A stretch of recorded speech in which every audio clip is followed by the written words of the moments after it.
Las plantas son organismos autótrofos, lo que significa que producen su propio alimento y sustentan a otros organismos mediante un proceso llamado fotosíntesis.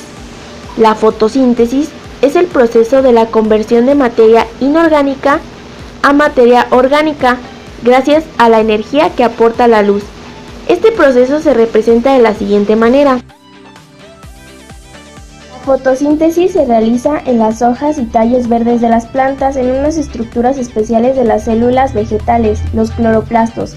Estos organelos contienen la clorofila, un pigmento verde que es sensible a la energía luminosa y la usa de manera eficiente para poner en marcha la fotosíntesis. En este proceso la energía lumínica se transforma en energía química, formando ATP y moléculas portadoras de energía NADPH. La fotosíntesis se lleva a cabo en dos etapas distintas, luminosa y oscura. Fase luminosa. En esta fase, la clorofila que se encuentra en los cloroplastos absorbe la luz solar. Con la energía luminosa, la clorofila se energiza y sus electrones al moverse a un nivel de energía alto a más bajo, liberando energía que es captada por el adenosín trifosfato o trifosfato, ATP, donde la célula almacena energía que utiliza en las reacciones de la fase oscura. Para hacerlo, cada molécula de clorofila absorbe un fotón de luz y al hacerlo pierde un electrón.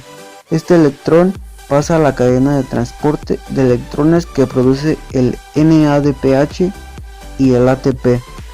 La molécula de clorofila recupera el electrón perdido cuando una molécula de agua que se absorbe del suelo es dividida en un proceso llamado fotólisis, que libera una molécula de oxígeno a la atmósfera como desecho del proceso, mientras que el hidrógeno se une al nicotinamida adenina dinucleótido fosfato NADP para formar NADPH2, que se utiliza en las reacciones oscuras. Las reacciones de las fases luminosas se componen por absorción de energía solar, almacenamiento en forma de ATP y disocia las moléculas de agua para liberar oxígeno y liberar NADPH2 con el hidrógeno. La fase luminosa acíclica, también llamado esquema en Z, comienza al llegar fotones de la luz al fotosistema 2, P680. Los fotones de la luz excitan al pigmento diana P680 de este fotosistema, el cual pierde tantos electrones como fotones absorbe. Tras esta excitación, los electrones pasan por una cadena transportadora de electrones formados por transportadores de electrones como la plastoquinona PQ, el complejo de los citocromos BF y la plastocianina PC, moléculas capaces de ganar y perder esos electrones. Pero para que se puedan recuperar los electrones que perdió el fotosistema P680, se produce la hidrólisis de agua, fotólisis del agua, que se descompone en 2H positivo, 2E negativo y un átomo de oxígeno. El átomo de oxígeno unido a un segundo átomo formará una molécula de O2 y es eliminado al exterior. El oxígeno liberado durante el día por las plantas se origina en este proceso. Este proceso se realiza en la cara interna de la membrana de los tilacoides. Por último, los electrones son introducidos en el interior del tilacoide por el citocromo BF, que actúa como una bomba de protones mandándolos al espacio tilacoidal y creando un gradiente de H positivo, igual que ocurrirá en la mitocondria, hipótesis quimiosmótica de Mitchell. A ambos lados de la membrana, esto hace salir protones a través de las ATP sintetasas, con la consiguiente síntesis de ATP que se acumula en el estroma, fosforilación del ATP. Por otro lado, los fotones también inciden en el fotosistema 1 P700. La clorofila P700 pierde dos electrones que son captados por aceptores sucesivos. Los electrones que la clorofila pierde son repuestos por la plastocianina PC, que los recibe del citocromo B-F. Al final, los electrones pasan por la enzima NAD reductasa y se forma NADPH, fotorreducción del NADP. La fase oscura, también conocida como biosintética o asimilatoria, es la segunda fase del proceso de fotosíntesis. En esta etapa se produce un cúmulo de reacciones que no necesitan de la luz solar. Las reacciones que ocurren en esta fase constituyen el ciclo de Calvin, que está formado por 4 etapas.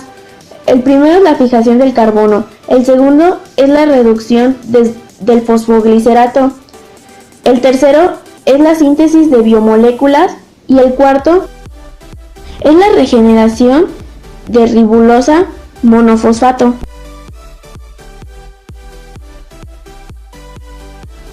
La ribosa bifosfato se une con el CO2 para formar la fosfoglicerato, que es el primer paso, la fijación del carbono.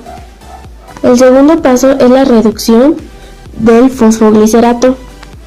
En este paso, el fosfoglicerato recibe electrones para formarse en fosfogliceraldehído. El tercer paso es síntesis de biomoléculas. En este paso, el fosfogliceraldehído formado sirve para hacer la glucosa. El cuarto paso es la regeneración de la ribosa monofosfato. En este paso, el fosfogliceraldehído forma ribosa monofosfato y esa forma ribosa bifosfato y así continúa el ciclo. Se necesita 3 vueltas del ciclo de Calvin para crear una molécula de gliceraldehído 3-fosfato que pueda salir del ciclo para formar glucosa. Entonces, si una molécula de gliceraldehído 3-fosfato contiene 3 átomos de carbono fijo, por lo que toma 2 aldehído 3-fosfato para formar una molécula de glucosa de 6 carbonos, se necesitarían 6 vueltas del ciclo para producir una molécula de glucosa. En el ciclo de Calvin, los átomos de carbono del CO2 se fijan y se utilizan para formar azúcares de 3 carbonos. Este proceso es estimulado por el ATP y NADPH, que proviene de las reacciones luminosas y depende de ello, a diferencia de las reacciones dependientes de la luz que ocurren en la membrana tilacoidal. Las reacciones del ciclo de Calvin ocurren en el estroma. La fotosíntesis es el proceso químico más importante en la Tierra y es completamente indispensable para la supervivencia de los seres vivos. Debido a que las plantas pueden nutrirse por medio de este proceso, otros organismos obtienen alimentos de ellas, formando la cadena trófica. Por otra parte, el proceso libera uno de los productos más importantes para la respiración, el oxígeno. También nosotros los seres humanos obtenemos de ella materias primas como la madera, medicina, papel y tejido.